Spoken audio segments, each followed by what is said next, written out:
Ubundi umwana imikurire ye y'amarangamutima cyangwa se imikurire yo muri rusange ishingiye ku byo aba yarabonye, aba yarumvise, ibyo abana babonye n'ibyo bumvise cyangwa se n'ibyo bakoze, ibyo byose byibika nk'amafoto mu mitekerereze, hanyuma rero ibyo ngibyo aho ngaho byibitse cyangwa se ubwo buryo byibitsemo ni nabyo bigena uko bazitwara barakuze. Ibi ni byo umuhanga witwa Carl Jung yise archetype. Bishatse kuvuga iki rero? Bishatse kuvuga yuko ayo mashusho cyangwa se ibyo bimenyetso byibitse mu mutwe we nibyo bizagena, nk'uko nari mbivuze ruguru, uko azitwara mu mikurire ye cyangwa se yarakuze. Rero ibyo yabonye, ibyo yumvishije, ibyamubabaje, aho yakuriye, abo yakuranye nabo, ibyo byose bigena uko azaba yitwara mu buryo bw'amarangamutima. Ese izaba ari wa muntu urakara vuba, ese izaba ari wa muntu ugenzura amarangamutima ye, ni wa muntu umenya igihe cyo guceceka n'igihe kitari icyo guceceka, ese ni wa muntu uzi uburyo bwo gukemura amakimbirane, ese ni wa muntu ushobora kugira uburyo ari wa muntu uba wifitiye icyizere cyangwa se wumva ko ari uw'agaciro. Ibyo byose biba bigenwa n'iki? Na ya mafoto cyangwa se na bya bindi byibitse mu bwonko bwe. Muri ibyo rero birema uko umuntu azitwara yarakuze. Iby'ingenzi ni ibyitwa father archetypes cyangwa se ni ya mashusho yibika mu mwana ariko akura ku mubyeyi w'umugabo wabayeho mu buzima bwe. Ashobora kuba yaramubonye cyangwa se ataramubonye. Nimba yaramubonye, uburyo yamubonyemo muri icyo gihe hari uko bizibika. Nibyibika mu buryo buri positive nabyo bizagira ingaruka ziri positive, nibyibika mu buryo buri negative nabyo bizagira ingaruka ziri negative.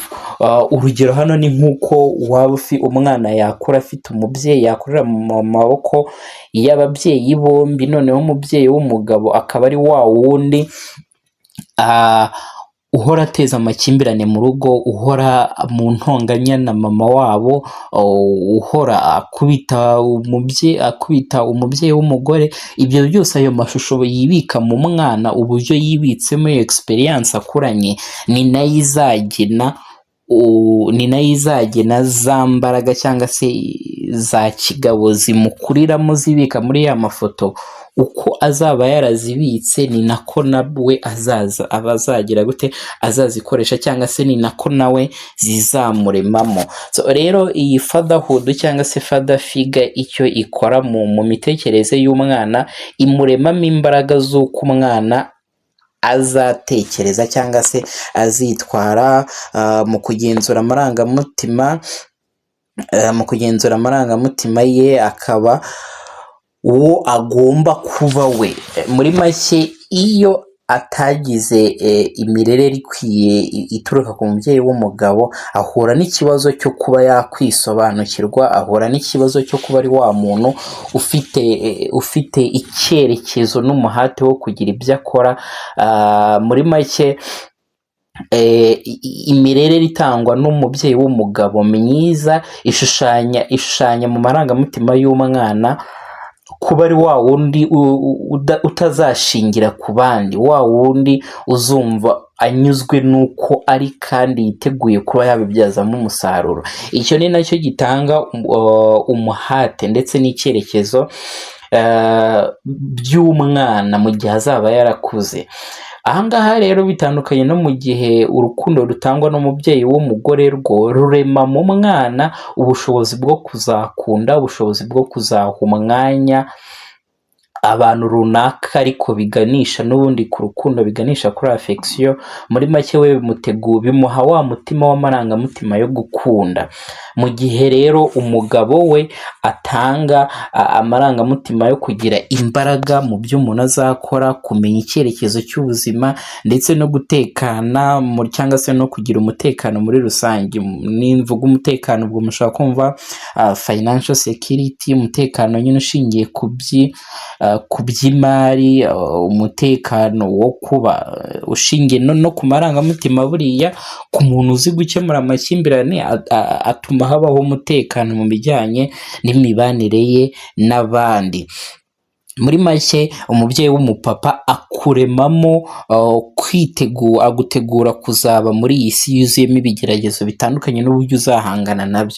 Mu gihe rero umubyeyi w'umugore we akuremamo urukundo ndetse no gutanga umwanya, ibyitwa affection, bigamije kugira gute, bigamije kumva abandi no kubazirikana mu bijyanye n'uburyo bw'amarangamutima yo gukundana. Rero umwana wabuze ubwo burere bwa se ahura n'ikibazo cyo